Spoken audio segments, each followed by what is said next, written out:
How does Trump back out of this? He backs out. He just simply backs out. He just simply says the war is over.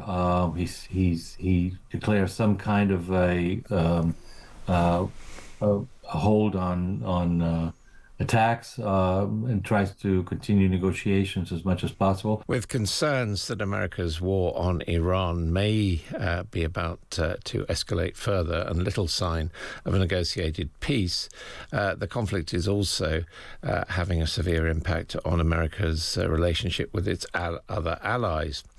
It appeared that President Trump had reached an agreement with Saudi Arabia, which would permit them to move towards a civilian nuclear program, only for it to be shut down days later when President Trump made it conditional on a normalization of relationship with Israel, joining the so-called Abraham Accords.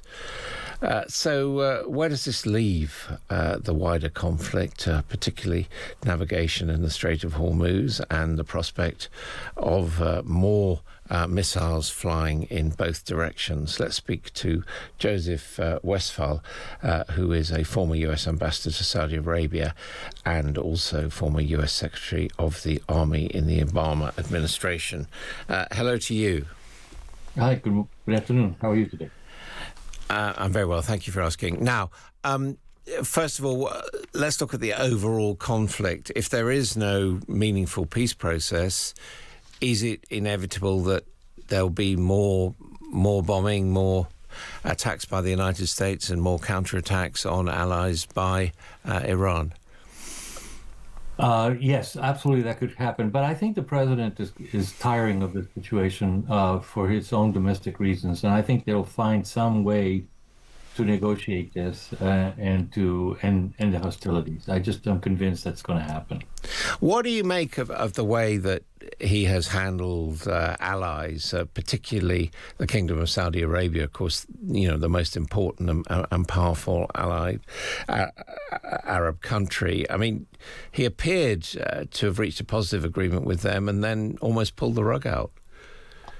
Yeah, I know. That's the appearance of this, but I think this deal can still go through on a couple of conditions. First of all, the Saudis really want this nuclear program. They really need it. They want it. They've wanted it since 2017 or so. When I was there, we were talking about it extensively. Secondly, the United States wants this. The president wants this. It's a multi-billion-dollar deal, and as you know, he's a very transactional, very corporate guy when it comes to these kinds of things. So they both really want the deal. So what does this mean? Well, Saudi Arabia politically has said, you know, we don't support anything without a Palestinian state, but they can modify that position, given the need to rebuild Gaza and the need to help the Palestinians in some way. They could come up with a different way to support the Palestinian people besides the demand of a Palestinian state. Secondly, the president can say, okay, we're going to stiffen the requirements for highly enriched uranium or even higher low enriched uranium. We're going to restrict the requirements by putting more requirements for inspections and so on. So I think they can come to terms with this. They both want it badly enough. And I don't think Saudi Arabia is going to turn to Russia or Korea or any other China to do this. I think they absolutely have to go with the United States. So that could go as far as supporting the Abraham Accords in the way that the United Arab Emirates have, or not? No, I'm not sure. You could also do a sort of a initial limited diplomatic relationship where you don't exchange an ambassador right away, but you do establish a relationship. You do establish staff and collaboration on lots of economic and scientific and other matters. So you can begin the movements towards the diplomatic relations, because Prince Mohammed has his own political issues within the country of people who will be very upset if there isn't any support for the Palestinians in this area.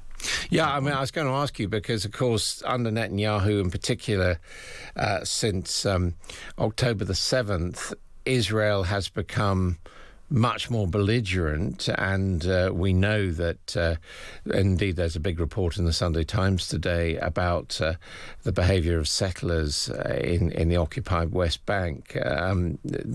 Killings are taking place. I mean, surely all of that makes it more difficult for Saudi Arabia to reach an accommodation with Israel.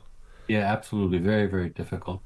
And so that's one thing that may be addressed by the new Israeli elections. If there's a new leader in Israel that's willing to be more aggressive in limiting and restricting the attacks on Palestinians, that may help the situation. This is a process that's going to take some time. It's not going to be done overnight. And then, of course, our Congress has to weigh in. And while they may not have the votes to override a presidential veto of any action they take, there is U.S. public opinion, and U.S. public opinion isn't always as strong towards Saudi Arabia as people think. People still are very constrained about the human rights issues and a number of other factors.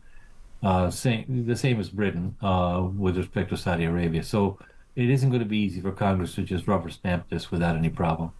Now, as far as Saudi Arabia is concerned, why is it so anxious, as you say, to start a civil nuclear program? Is it really because, like many people accuse Iran of, they want the insurance of moving towards a military to being a military nuclear state?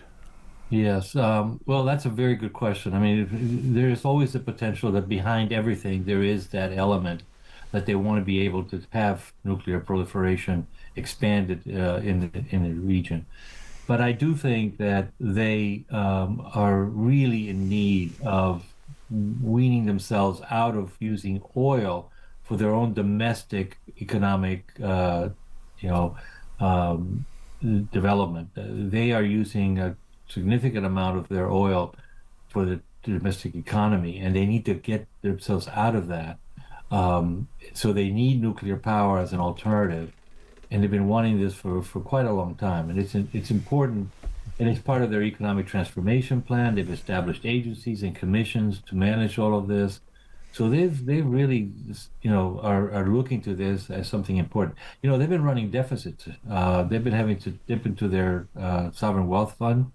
They've really limited the amount of wealth fund in investments abroad in order to fund their own economy. So they are really in need of some additional resources to help shape their domestic economy. Now, certainly the perception in Europe is that the war on Iran has not gone well, has been a disaster, and it's resulted in the obstruction of the Strait of Hormuz, which there was freedom of passage before the attacks. You said that you think that the perception in the United States is also that this has been a misadventure. What do you see as the realistic Trump exit strategy? Yeah, I think the American public is not only fed up with this war, but also really affected by it. And I think it's going to have consequences in the midterm elections that we're going to have here coming up in November for the administration and the Republican Party as a whole. So I think this is really something, very, very critical. And, there's no way out of this war that the president can declare a victory. He can say, as President Trump does all the time, make all these wild statements. But the fact is that this has not gone well. I mean, the Iranians are still firing ballistic missiles and drones and still holding up the Straits of Hormuz. They still have the power. They're a country of 90 million people. And we have no one involved in negotiating with them that has any experience in negotiating international agreements. We have people who have no history of Iran, no understanding of the country and its culture. And so our negotiations are just failing. And so how does Trump back out of this? He backs out. He just simply backs out. He just simply says the war is over. He declares some kind of a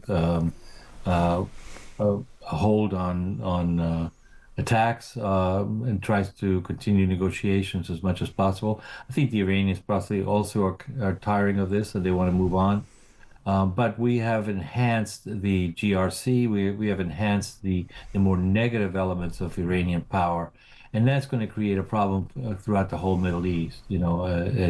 As their relationship with the Gulf countries has deteriorated pretty significantly. Joseph Westphal, thank you very much indeed for joining us here on Times Radio.